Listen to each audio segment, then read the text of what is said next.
Je suis PDG et fondateur de NextUser. La carte d'identité en termes de chiffres de mon entreprise, c'est qu'on a une vingtaine de personnes, dont 15 développeurs. On est installé dans 3 bureaux, San Francisco, New York, et là on est en train de finaliser Paris. On est sur un trend d'à peu près 2 millions d'ici la fin de l'année. Entreprendre n'est pas du tout un long fleuve tranquille pour moi. Ça a représenté beaucoup de challenges, et notamment en termes de start-up, c'est cette rencontre avec Richard Branson où on a été nommé par IBM Watson pour faire partie d'une des 4 startups sur 2000 startups qui avons été sélectionnées pour aller pitcher en face de lui. Donc nous, on a présenté le futur de l'intelligence artificielle.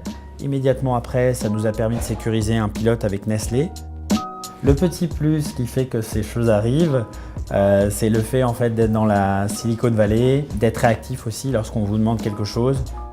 Tout au long du parcours, ce qui est très important, c'est toujours de s'auto-former, d'être curieux, de bien maîtriser son industrie. Je me suis installé il y a peu de temps à New York et un des premiers réflexes a été de contacter le réseau d'anciens.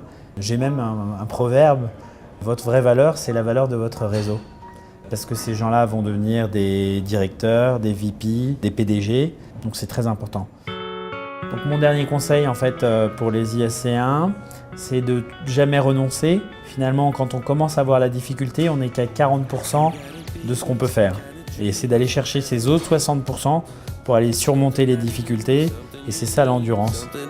Anytime, just give me a call. Ready for the long haul.